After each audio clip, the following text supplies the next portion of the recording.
Nice to have a game like that at a homecoming of sorts. Yep. What was that like?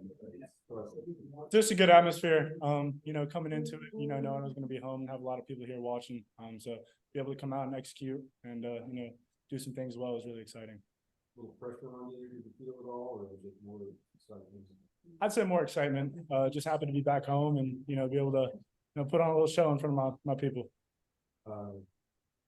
Connection with Carter. Yep. I hadn't been there all year necessarily. But in the game plan today, or that just not involved to play a game about how to that? Yeah. The 13 personnel was more of our game plan this week with having a couple guys down. So just taking advantage of those opportunities, and we had those opportunities with him. I think he did a really good job of creating separation, making great catches, and getting in the end zone. You got a big one coming up now. Win will ensure berth in the conference championship game. Yep. Do you think about that yet? I could look at that yet, or how do you Sunday night with the people? No, we've been focused on this game right here in the task at hand. It's the mindset that Coach Fritz always implements is the 1-0 mentality.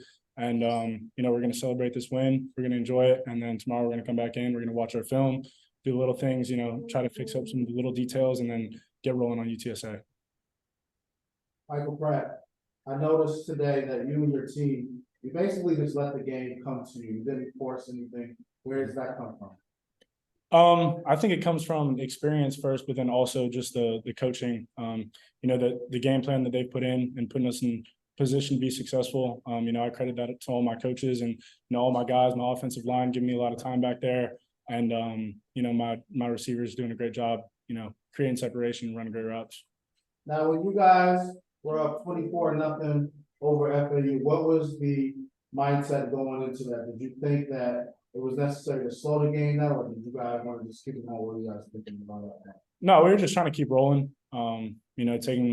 Taking what they gave us. We did slow down the game a little bit, but weren't trying to do anything necessarily different. That's awesome. And just to piggyback off of what first interview I asked you, being back home in Boca Raton, we back here in Palm Beach County, how did it feel just coming back, not just the game itself, but just the entire time here since you first landed back in Boca this week? Yeah, just always nice to be home. Be able to spend some time with my mom last night at the hotel, and one of my high school buddies, he came by. He's in the Army, and he got to come down for this game. So really nice to just be able to spend some time with them and people that I don't get to spend a lot of time with, and then just having everybody out here and having that. Did you get a chance to visit Boca Raton High School, or maybe next time? No, I didn't. We got in yesterday and got straight to the hotel, did our stuff, and then this morning came straight to. Yeah, I went to the beach for a couple hours. I wish. That's awesome. So now we have a chance for you guys to go to possibly a New Year's Six bowl. So I know you have one regular season game left, then you have possibly the AAC championship. What does it take to actually get to that point? That's going to be a big moment for you all now. Yeah, no, it's the 1-0 mentality. Focusing on the task at hand. We're not worried about our bowl game yet. We still got another game this week coming up, so we got to be laser focused on that and continue to get better. Last thing, what would you tell me about Coach Fritz and your relationship with him? I think we got a really good relationship. Very open to each other and great communication. He's done a really good job of developing me and helping me out with a lot of different things. He's always been there for me in times of need. And I think the culture that he's built here speaks to the kind of person that he is, and the values and mores that are important to him. So success isn't the success is because of him. So super thankful for him. Hey, I'll pay you later, buddy. Right. Gary, you got anything?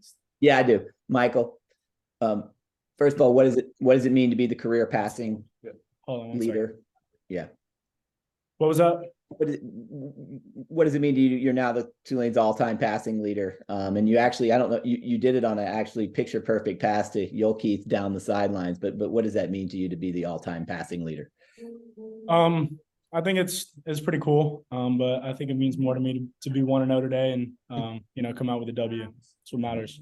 Yeah. And by the what's the name of your niece that you got to hold on the field in the post-game interview? That's Arya. Aria, and who's she, and what's the relation there? I mean, what's her parent? That's my niece, my brother's daughter. Okay, gotcha. It looks like it's going to be a winner. The Memphis game isn't over yet, but it looks like it's going to be winners in the conference championship game next Friday. Loser isn't. Very similar to last year in the exact same time. What's the mentality like going into that game? Yeah, it's a 1-0 mentality. You know, we talk about that all year. You know, we got to fix up some little things from this week and get in there and dissect it on film tomorrow, and you know, get in the training room and get feeling good. But you know, it's going to come down to preparation, take each day at itself, and you know, we'll prepare and practice and be ready for it. Yeah.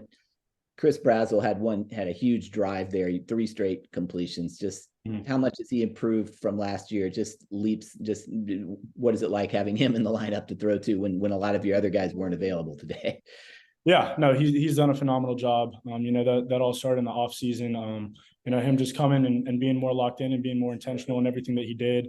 You know, putting some weight on in the off season, getting in the weight room, more physical, and really diving into his playbook and doing the little things right.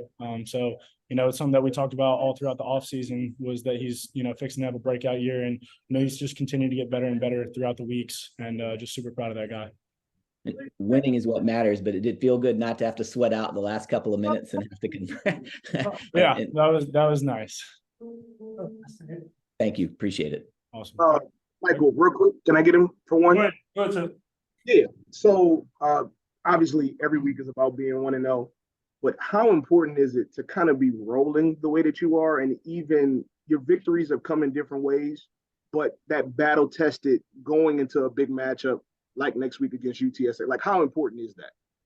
Yeah, it's super important, especially when you're going against such a tough opponent that, you know, does really well in all 3 phases of their game. You know, I think the grit and, you know, the focus that we've had throughout, you know, the games that we've played, and be able to finish and, you know, come out on top and do, you know, execute the big plays when we really need them the most. You know, something that obviously fires us up, and it's something that we need to win ball games. And, you know, no matter the closeness of the games that we've had in the past, you know, we've been able to do that and stay locked in throughout, you know, the final seconds.